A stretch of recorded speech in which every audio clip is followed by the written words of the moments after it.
आज आम्ही शिखर शिंगणापूर आणि जेजुरीचं दर्शन घेतलं. हॅलो फ्रेंड्स, स्वागत आहे आपल्या नवीन व्हिडिओमध्ये. तर आज सकाळी पहाटे 5 वाजताच उठून आम्ही दोघं रेडी झालो होतो. फटाफट रेडी झालो आणि पटकन 5:30 वाजताच घरातून बाहेर पडलो, कारण आम्हाला आळंदी ते शिखर शिंगणापूर असा प्रवास करायचा होता आणि तोही टू व्हीलरवर. आम्ही सकाळी घरून काहीच खाऊन निघालो नव्हतो, त्याच्यामुळे वाटेत चहा आणि बिस्किट खाल्लं, पहिला ब्रेक घेतला आणि त्यानंतर परत पुढच्या प्रवासाला लागलो.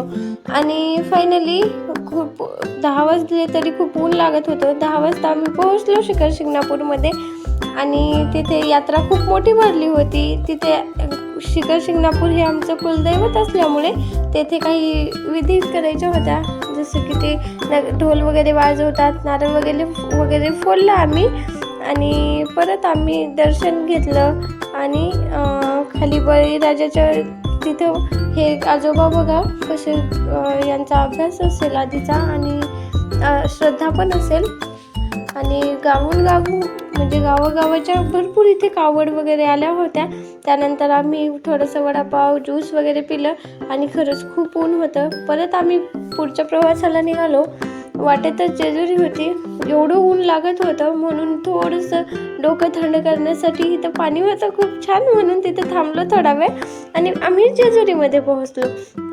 जेजुरीमध्ये पोहोचल्यावर हे बघा चाबुकने कसं मारून घेत होते आणि इथं घेतात खूप जण, ही गोंधळी असतात वाटतं, मला तेवढं काही माहिती नाही. आणि त्यानंतर आम्ही जेजुरीत जाऊन दर्शनाला नाही थांबलो, कारण दर्शनाची बारी इथे खूप होती. आम्ही दर्शन न करता बाहेरूनच दर्शन केलं, भंडारा वगैरे उधळला आणि परत आपल्या पुढच्या प्रवासासाठी निघायचं होतं. त्याच्यामुळे जास्त वेळ तिथे न थांबता आम्ही तसंच पुढच्या प्रवासासाठी निघालो.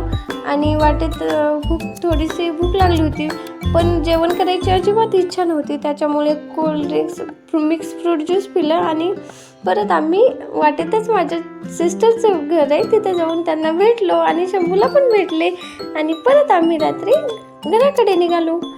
लेफ्ट राईट करत चला भेटूया उद्या. बाय.